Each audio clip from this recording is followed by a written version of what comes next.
So hello my dear students, क्या है आपके हाल चाल? चिंटू मिंटू पिंकी मिंकी। और आज बहुत ही बढ़िया सेशन होने वाला है। ठीक है, आज के सेशन में मैं आपको बताऊंगा कि कुछ ऐसी मिस्टेक्स हैं जो स्टूडेंट्स एग्जाम में करते हैं, बट उनकी तैयारी होने के बावजूद भी मार्क्स कम आने के चांसेस होते हैं, मार्क्स कट जाते हैं। तो हमने तैयारी करनी है किसकी? 40 आउट ऑफ 40 की। क्लियर? तो एक भी मार्क्स नहीं कटना चाहिए। देखो, हमें नॉलेज है, हम नॉलेज के 40 मार्क्स ले रहे हैं, बट क्यों हम छोटी छोटी गलतियां करके मार्क्स को कटवाएं? मार्क्स को नहीं कटवाना। देखो, वैसे अगर मान लो कोई क्वेश्चन गलत हो रहा है, कुछ पॉइंट गलत हो रहा है, वो अलग बात है, वो भी नहीं होना चाहिए। बेवजह की फालतू गलतियां करके हम मार्क्स को क्यों कटवा रहे हैं? तो कुछ ऐसी मिस्टेक है, अगर आप करते हो तो डेफिनेटली आपके मार्क्स कम आने के चांसेस है। तो क्यों ना बोर्ड एग्जाम से पहले उनको निकाल दिया जाए, रिमूव कर दिया जाए, ताकि कोई भी अड़चन ना हो और हम हमारे अच्छे से अच्छे मार्क्स ले सकें। क्लियर? रेडी हो? तो स्टार्ट करते हैं। सबसे पहले एक बढ़िया सा पेन ले लेता हूं। कौन से वाला? ये वाला। ठीक है, ये ठीक रहेगा। ठीक है, अब ये भी था बेचारा, इतना इंटेलिजेंट था, देखो स्पेक्स लग गया इसको, और फिर भी बेचारे की थोड़ी सी गलतियों की वजह से कम नंबर आए, मम्मा ने डांटा इसको। चलो आगे चलते हैं। क्या क्या मिस्टेक नहीं करनी चाहिए? पहली मिस्टेक, देखो, आप बोर्ड एग्जाम देने जा रहे हो तो सबसे पहले टाइम मैनेजमेंट। टाइम मैनेज करो, plan according to the section. Section के अकॉर्डिंग प्लान कर लो भाई। सेक्शन ए, सेक्शन बी और सेक्शन सी, टाइम है 2 आवर्स। तो किस तरह से आपको डिवाइड करना है, एक थोड़ी सी, एक हल्की सी गो थ्रू हो जाओ कि कितना कितना टाइम हम दे सकते हैं 2 मार्क्स के क्वेश्चन को, 3 मार्क्स के क्वेश्चन को, केस स्टडी को कितना टाइम दे सकते हैं। थोड़ा सा एक डिवीजन लेके चलो। और अभी आपके प्री बोर्ड है, ठीक है, वैसे तो आपने अप्लाई करना था उसमें, ये नहीं भी है तो एक रैंडमली एग्जाम देके देखो, अपने टीचर से चेक करवाओ, एक बार इस चीज के बारे में थोड़ा सा प्लान कर लो। हर चीज को प्लान करके चलना है, ठीक है। उसके बाद सेकंड थिंग, ये आपकी हो जानी चाहिए, plan according to the section. Second thing है take watch with yourself. देखो, कई बार ऐसा हुआ है, हमने भी एग्जाम दिए, अब आपने टाइम मैनेज कर लिया, प्लान कर लिया थोड़ा सा, अब आपके पास वॉच होनी चाहिए यार। मैं कह रहा हूं, इसकी टेंशन रहती है। अगर आप सीरियसली में 40 आउट ऑफ 40 लेना चाहते हैं, सीरियसली में फुल मार्क्स लेना चाहते हैं, 40 है, 35 है, जितने भी है, तो हर एक चीज का ध्यान रखना। अपने साथ एक वॉच होनी चाहिए। मान लो आपको नहीं लेके जाने दे रहे हैं, तो भाई अपने रूम में एग्जामिनर को बोलो कि सामने वॉच होनी चाहिए, ताकि आपको टाइम का पता लगता रहे कि आपके पास 2 आवर्स है, कितना टाइम रह चुका है, मेरा कितना सेक्शन हो गया, कितना मैंने इस सेक्शन को टाइम देना था। तो भाई वॉच आपके साथ होनी चाहिए। प्रैक्टिकल एग्जाम्पल है, मेरा भी एक खुद का पेपर खराब हुआ था बिना वॉच के, और मैं बड़ा पछताया था। तो मैं इसलिए वो एग्जाम्पल लेके आ रहा हूं जो आपको ना पछताना पड़े, ठीक है। तो third thing, mind set for section of the exam. Section का टाइम मैनेज कर लिया, बट आपने यह प्लान नहीं किया कि पहले कौन सा सेक्शन करना है।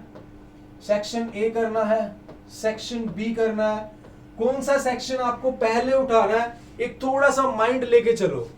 या रैंडमली भाई जो अच्छे से अच्छा आता है वो करना है, एक माइंड सेट लेके चलो भाई, सेक्शन ए उठाना है, बी उठाना है, या आपको माइंड सेट ये रखना है भाई जो मुझे अच्छा आता है वो करना है। एक माइंड सेट लेके चलो, कोई भी कंफ्यूजन नहीं होनी चाहिए एग्जाम के टाइम पे।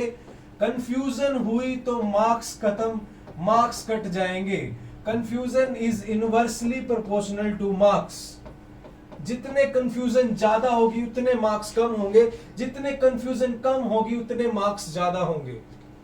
समझ आई बात? और कंफ्यूजन का रिलेशन आपका रिजल्ट और चप्पल से भी पड़ता है। Result is inversely proportional to चप्पल। भाई जितना कम गंदा रिजल्ट आएगा उतने ही, जितना कम मार्क्स आएंगे उतनी ज्यादा चप्पलें पड़ेंगी, और जितना ज्यादा बढ़िया रिजल्ट आएगा उतनी कम चप्पलें पड़ेंगी। तो रिजल्ट और चप्पल भी क्या है? इनवर्सली प्रोपोर्शनल है एक दूसरे के। क्लियर? ध्यान रखना।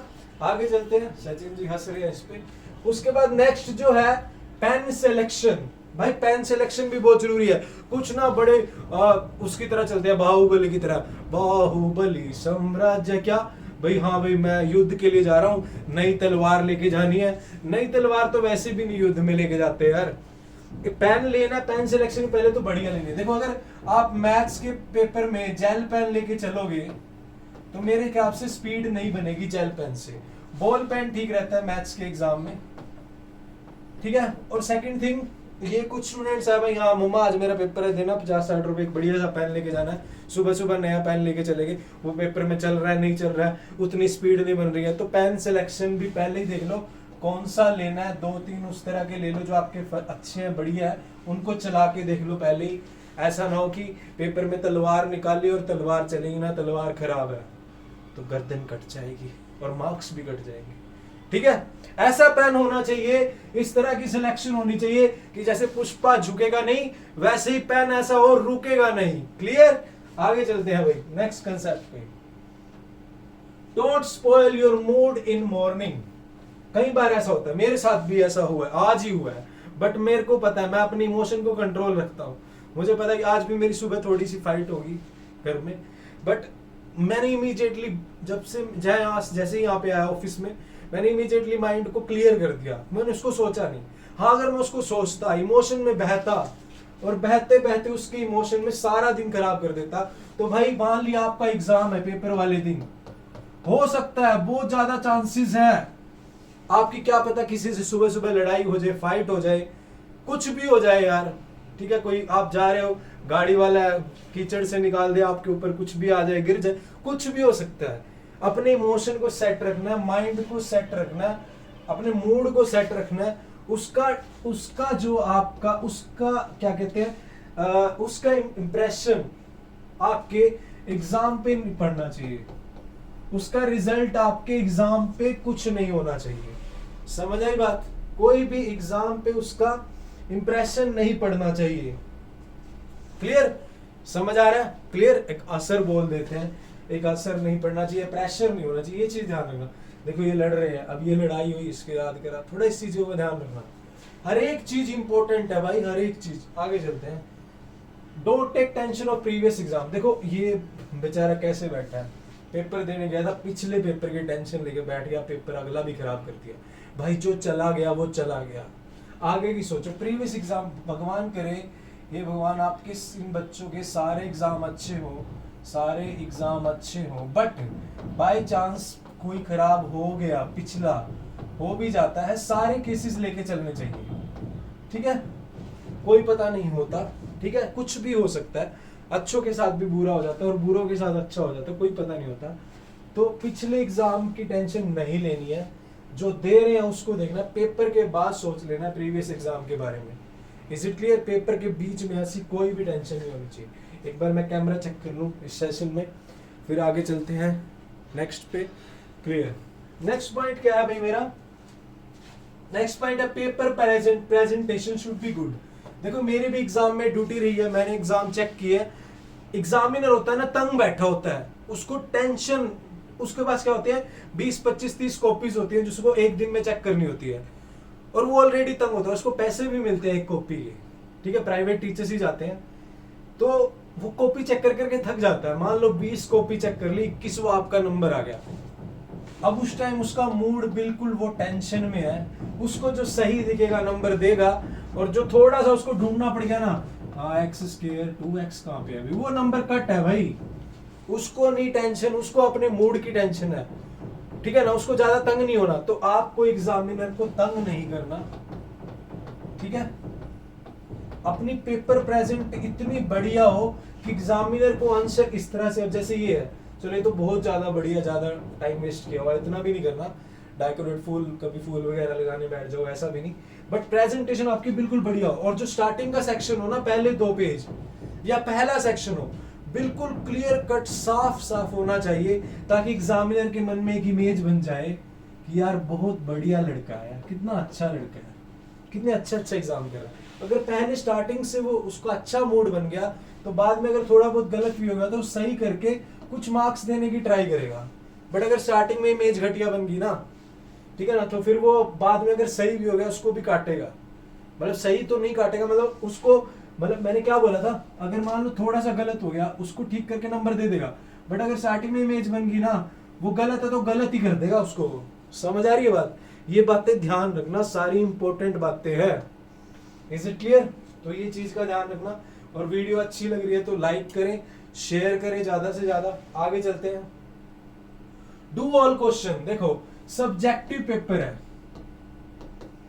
सब्जेक्टिव, तो भाई सारे क्वेश्चन करके आने, क्योंकि क्या होता है हमें भी पता है स्टेप वाइज मार्किंग होती है,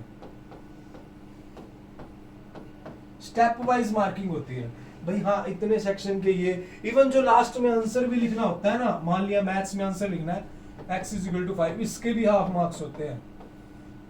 अब मान लो क्वेश्चन आ गया, draw a circle and then draw tangent, draw a circle of radius 5 centimetre and then draw tangent and angle उनके बीच में 60 का होना चाहिए। आगे जो लैंग्वेज हमें समझ नहीं आ रही, बट हमें इतना तो समझ आ गया, draw a circle of 6 centimetre, उसको ही ड्रॉ कर दो, कम से कम आधा एक नंबर कुछ तो मिलेगा। मतलब छोड़ के कुछ नहीं आना, कुछ ना कुछ तो उससे रिलेटेड लिख के ही आना है। समझ आ रही है Chintu Mintu Chinki Minki? Breakfast, healthy and exercise. अब आपको एग्जाम देने जाना, मान लो 11 बजे, ठीक है, और सुबह सुबह सुबह की जो एनर्जी है वो लेनी चाहिए, ताकि वो एनर्जी एग्जाम में बनी रहे। सुबह जो ब्रेकफास्ट होना चाहिए वो हेल्दी होना चाहिए, हैवी नहीं होना चाहिए। हैवी नहीं कि सुबह सुबह हैवी आलू के परोठे और ये चले जाओ और फिर अपना रूम में जाके खुद तो तंग होए और दूसरों को भी फ्रेगरेंस में रखो, तुम्हारी फ्रेगरेंस से दूसरों का भी एग्जाम खराब हो सकता है, ऐसा नहीं है। समझ रहे हो ना? ठीक है, समझ जाना। तो हेल्दी डाइट लेनी है ना कि हैवी। हेल्दी मतलब थोड़े बहुत बादाम खा लो सुबह, ठीक है, अच्छी सुबह ब्रेकफास्ट करना अच्छा कर लो, लाइट अपने रोटी खाई, लाइट अच्छी सब्जी, ठीक है, दही वगैरह जो भी लेना लाइट, ऐसा नहीं परोठे बनवा लिए मूली के आलू के और कुछ भी है, ठीक है। और थोड़ी सी हर एक पेपर में ज्यादा नहीं तो 20 मिनट या 15 मिनट एक्सरसाइज करके जाओ, अच्छा ब्रेकफास्ट करके जाओ, देखना कितनी बढ़िया एनर्जी रहेगी, और वो एनर्जी पेपर में रहेगी, और पेपर में माइंड सेट होगा ना, क्योंकि बोर्ड एग्जाम है। बोर्ड एग्जाम एक बार आएगा, दोबारा तो फेल होने के बाद ही आएगा। तो इस जो 3 घंटे है ना, इस 3 घंटे को बेस्ट कैसे यूज कर सकते हैं, मैं वो चीज आपको बता रहा हूँ इन 3 घंटों का। तो ये चीज ध्यान रखना, थोड़ी सी हो सके तो 15 मिनट एक्सरसाइज कर ली, 5 मिनट थोड़ी मेडिटेशन कर ली। मेडिटेशन जैसे भगवान का नाम ले लिया, आंख बंद करके थोड़ी देर बैठ गया, ठीक है, कुछ जुड़ेगा ही यार। क्लियर? आगे चलते हैं। Next, closed answer in rectangle. देखो जैसे मैथ्स में होता है कि find the zeros of the polynomial, quadratic equation के रूट्स फाइंड करो। रूट्स आ गया है x 1/2 3/2, आपने रूट निकाल दिए। यहाँ तक 4.5 नंबर का क्वेश्चन है, 3.5 नंबर स्टेप किए गए हैं। मैं कह रहा हूँ हमने जो पेपर चेक किए थे ना, तो उसमें भाई जिनके पिछले सेशन में जब मैं गया था 80 का एग्जाम था उस टाइम पे, तो 80 आउट ऑफ 80 जिनके देने थे ना, 80 आउट ऑफ 80 उनका हर एक स्टेप चेक हो रहा था। एक बच्चा जिसके सारे क्वेश्चन सही थे उसके भी 80 बन रहे थे, दूसरा उसके भी 80 बन रहे थे, बट उसको 79.5 दिए गए। मतलब 79.5 पहले बन रहे थे, उसके हाफ और काट लिए गए। अगर 79.5 और 80 वालों के अगर कॉम्बिनेशन हो जाए, तो मैं आपको आधे मार्क्स की बात बता रहा हूँ। मान लिया अगर आपके 79.5 है, चांसेस है कि 80 आ जाए, चांसेस है, मान लिया। वैसे तो 80 वाले को प्रेफरेंस देंगे, जो क्लोज होंगे तो उसको 79.5 ही मिलेंगे, नहीं मिलेंगे 79, बोर्ड एग्जाम है 79.5 ही मिलेंगे। मेरा मानना है कि नहीं मिलेंगे, बट मान लिया आपने ये 4 मार्क्स का क्वेश्चन है, 3.5 नंबर आपने क्या करा, जो आपका आंसर है उसको लिखा नहीं है, अभी x की वैल्यू ये है और उसको आपने क्लोज नहीं करा, तो भाई आधा मार्क्स कटेगा, इसका आधा नंबर कटेगा इसका। तो जो आंसर है ना उसको लास्ट में मैथ्स का एग्जाम हो तो रेक्टेंगल में क्लोज करके लिख दो। बाकी तो क्या ही है, बाकी तो सारे एग्जाम में होता ही है, उसमें तो कोई दिक्कत ही नहीं, आंसर लिखते हैं। मेनली मैथ्स के लिए भी, मैथ्स का एग्जाम तो आंसर को रेक्टेंगल में क्लोज करो लास्ट में। और ये मेरे ख्याल में बोर्ड में नहीं होगा, बोर्ड में 79.5 है तो 79.5 ही मिलेंगे। ठीक है, समझ आ रहा? आगे चलते हैं। स्टेप वाइज मार्किंग, ये मैंने बता दिया, पिछला ही स्टेप है, उसमें सारा कुछ कवर है। Don't make confusion in examiner mind, ये भी मैंने बता दिया है कि एग्जामिनर के माइंड में कंफ्यूजन नहीं होनी चाहिए पेपर चेक करते हुए, उसको हर एक चीज बिल्कुल क्लियर कट समझ आनी चाहिए, उसको ढूंढना ना पड़े। भी क्या हो रहा है, अगर उसको ढूंढना पड़ गया तो आपके मार्क्स कटेंगे ही कटेंगे। ठीक है, ये सारी बातें ध्यान रखना। बाद में बोलोगे कि हाँ वाकई में इन बातों की वजह से हमारे बहुत बहुत अच्छे मार्क्स आए हैं। क्योंकि अगर मैं टाइम ले रहा हूं तो वैल्यू दे रहा हूं। कोई भी वीडियो ऐसी नहीं आएगी कि मैं आपका टाइम ले रहा हूं और आपको वैल्यू ना दूं, वैल्यू मिलेगी। Get some tips from examiner और वॉच वीडियो। ये आपस में बात करें, ये वाली गुड़िया गई है इसके पास, ये बताना मुझे कैसे आपने इतने नंबर लिए थे 98, मुझे भी बताना। वो थोड़ा भाव भी खा सकती है, बट आप अच्छे से प्यार से उसके लिए थोड़ा चॉकलेट ले जाओ, थोड़ा बहुत कुछ खिला पिला के, थोड़ा अच्छे से ऐसे झुक के एटीट्यूड में नहीं, भाई कभी उसके जाते गर्दन पकड़ लो, बताइए तेरे मार्क्स कैसे आए, ऐसे नहीं होता, समझ आई। प्यार से पूछो उससे। और नहीं कोई मिल रहा है एग्जामिनर तो वीडियो वॉच करो, कोई टॉपर्स की वीडियो वॉच कर लो, टॉपर टिप्स के बारे में देख लो, हमें कमेंट कर दो, ठीक है, हम आपको बता देंगे। नेक्स्ट है give at least one exam and get checked. कम से कम एक एग्जाम तो दो आप अपने पेपर से पहले, मतलब प्री बोर्ड तो अगर प्री बोर्ड में आपने प्लान किया सब कुछ, देखो प्री बोर्ड एक ऐसा पेपर होता है जिसको आप ये सोच के देते हो कि भी अब तो मैं फाइनल दे रहा हूँ और जो भी मिस्टेक मेरी हुई है मैं वो आगे बोर्ड में नहीं करूंगा। ठीक है, प्री बोर्ड हो चुके हैं तो एक एग्जाम अपने आप से दो और गेट चेक, अपने टीचर से चेक करवाओ उसको और देखो कि क्या क्या गलतियां की है, फिर अपने डिस्कस करके एनालिसिस करके प्लान करके आगे चलो। नेक्स्ट, आगे तो कुछ नहीं है। तो ये था डियर स्टूडेंट्स आज के सेशन में। तो होपफुली अब आगे से ये वीडियो, आगे से आप ये गलतियां नहीं करोगे और इस वीडियो को ज्यादा से ज्यादा शेयर करो। क्लियर? और मिलते हैं नेक्स्ट वीडियो में। आप नेक्स्ट टॉपिक कौन सा चाहिए वो कमेंट करना, वीडियो कैसी लगी वो भी कमेंट करना, क्योंकि हम एफर्ट्स करते हैं, आपके कमेंट से मोटिवेशन मिलती है। टेलीग्राम चैनल है सीजी फाउंडेशन के नाम से, वहां पर मैथ्स के नोट्स मिलेंगे, साइंस के नोट्स मिलेंगे, पीडीएफ मिलेंगी, आपको इंफॉर्मेशन मिलती रहेगी नेक्स्ट वीडियो कौन सी है, तो उसको जाके ज्वाइन कीजिएगा। जय हिंद।